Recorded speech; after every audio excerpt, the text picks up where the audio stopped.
Good morning, everyone. Happy Tuesday, just in case you didn't know what day it was, because sometimes I forget. So today we're going to be reviewing half-angle identities, and then tomorrow we're going to have our wellness assignment, which I really look forward to. So take a look for my video tomorrow morning. And so then today we're going to talk about half-angle identities. So this is something where we need to have an angle divided by 2 in order to use the half-angle identity. So the half-angle identity for sine is going to be the sine of alpha over 2 is equal to plus or minus the square root of 1 minus cosine of alpha over 2. So we need to get 75 into the format of alpha over 2. And the way that we do that is to multiply 75 by 2 over 2. So that's going to give us the sine of 150 over 2. So now that we have it in that format, we can just plug 150 in for alpha. So we can say that this is plus or minus the square root of 1 minus the cosine of 150 all over 2. So before we move forward, we're going to figure out, is this answer going to be positive or is this answer going to be negative? So we take a look at the original 75 degrees. And do you see that that is in quadrant 1? And in quadrant 1, we know that sine of theta is positive. So that means that over here, we're going to pick this positive value. All right, so now that we've got that figured out, the next thing we need to start simplifying is that cosine of 150 degrees. So 150 degrees is in quadrant 2. And if we do 180 minus 150, we get 30 degrees for our reference angle right here. So in a 30 degree or 30, 60, 90 triangle, this would be the 1, this would be the root 3, and this would be the 2, which would be lovely if we were in quadrant 1. But we're in quadrant 2, so we need to figure out who's going to be negative. So up is a positive direction, but to the left is a negative direction. So if we look at that diagram, we would say that the cosine of 150 is going to be negative root 3 over 2. So this is going to be positive square root of 1 minus negative root 3 over 2 all over 2. So the next thing I noticed that I can fix, if I have subtracting a negative, it's really adding the opposite. And then I notice I have a fraction within a fraction. So if we do multiplying the top and the bottom by 2, or you could call that 2 over 1, I've got to distribute that to everybody. And so when I do that, I end up with the square root of 2 plus, and then when I multiply this one, the 2's cancel and I just get square root of 3, and then that's all over 4.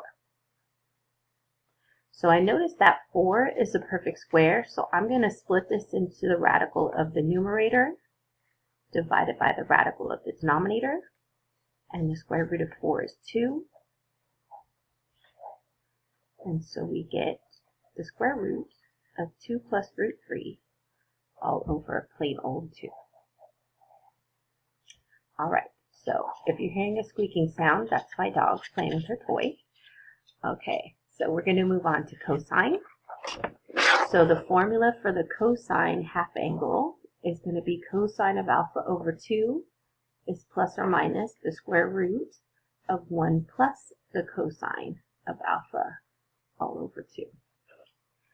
So coming over here to put this in the form of an angle over 2, we're going to multiply this by 2 over 2.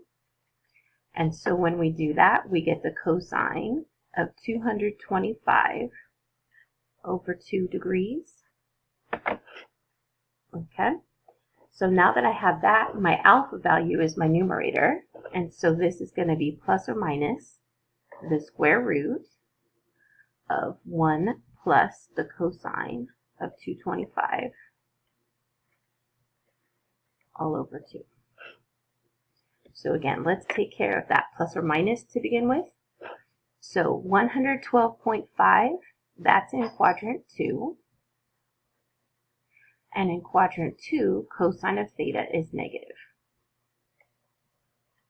So that means over here, we're going to pick this negative value. And then the next thing we could start working on is that cosine of 225. So 225 happens to be in quadrant 3. So this whole angle here is 225. So to figure out our reference angle, we're going to do 225 minus 180, which gives us 45. So that means this is a 45, 45, 90 triangle. So that means my legs are 1 and my hypotenuse is the square root of 2. But again, that's lovely for a first quadrant answer. But since we're in quadrant 3, to the left is a negative direction and down is a negative direction. So the cosine of 225 is going to be either negative 1 over root 2, or we can simplify that to negative root 2 over 2.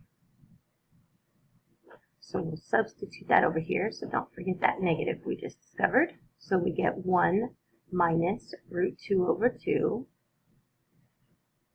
all over 2, plus negative, got a little ahead of myself. So it's going to be plus, and then my cosine over here is negative. So I notice that I have this 2 in the denominator. So I have a fraction within a fraction. I want to get rid of that 2 in the denominator. So I'm going to multiply by 2 over 2. And at the same time, I'm going to go ahead and split up the denominator and the numerator. So when I distribute, we get 2 times 1 is 2. And then plus a negative is really minus. And then 2 times this fraction is just going to be the square root of 2. And then down here, 2 times 2 is 4. And then simplifying that, we get negative root 2 minus root 2 here. And then the square root of 4 is 2.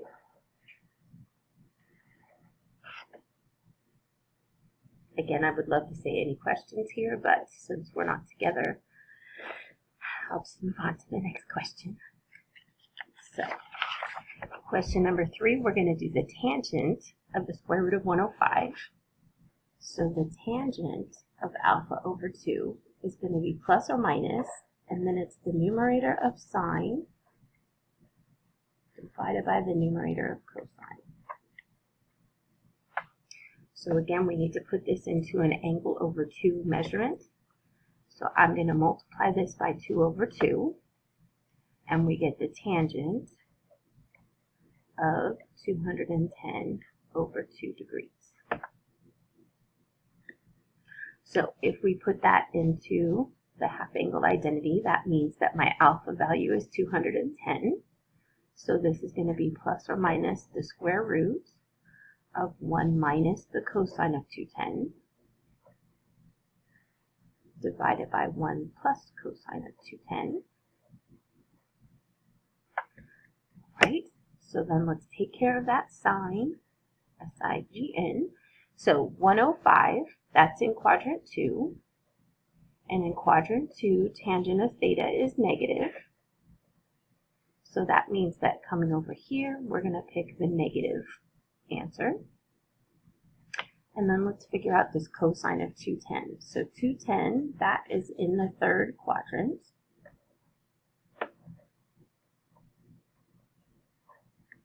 So to figure out our reference angle, we're going to do 210 minus 180, which gives us a reference angle of 30 degrees. So that means my opposite would be 1, because this is a 30, 60, 90 triangle. My adjacent would be the square root of 3, and the hypotenuse would be 2. But again, this is not quadrant 1, so I need some negatives. So the left direction is negative, and the down direction is negative. So that tells me that the cosine of 210 degrees is equal to negative root 3 over 2. So that means we have the negative, and then we're going to have the square root of 1 minus root 3 over 2, sorry, negative root 3 over 2, over 1 plus negative root 3 over 2. So now we need to start simplifying this. So first things first, I've got plus the opposite, and then I notice that I have fractions within a fraction, So I'm going to multiply by that common denominator, which happens to be 2. And so when I distribute that, we've got a negative square root, and then I've got 2 plus root 3. And in my denominator, I have 2 minus the square root of 3. So again, even though we've got some crazy radicals, we never want radicals to be in the denominator. So I'm going to multiply by the conjugate. So the conjugate of the denominator, if this is 2 minus root 3, it's going to be 2 plus root 3. And then we want to be real careful because we may not want to distribute. So you notice in the numerator that the two quantities are exactly the same. So instead of distributing them, I'm going to call it 2 plus root 3 squared. And then in my denominator, I'm going to go ahead and FOIL. So I have 4, I have plus 2 root 3, I have minus 2 root 3, and then we've got minus the square root of 9, but the square root of 9 is just 3. So if you notice, that conjugate allows me to cancel out those middle terms. So I am left with the opposite of, and I have the square root of 2 plus root 3 squared over the square root of 1, because 4 minus 3 is 1. So in my numerator, the square root and the square cancel, so this is the opposite of 2 plus root 3. And in my denominator, the square root of 1 is just that, it's 1. So when I divide by 1, it doesn't change anything, so I'm going to go ahead and distribute that negative, so we get negative 2 minus the square root of 3 as our final answer. That one takes a little bit more work to get it simplified. All right, so my expectations for today: complete the half-angle identity review worksheet. You're going to check your answers with the key. You're going to complete the quizzes and try and have that finished by 10 a.m. tomorrow, which is Wednesday. And as always, I miss you guys terribly. I wish we were together, learning this together, asking tons of questions. But this is what it is. But I do love you and I miss you all.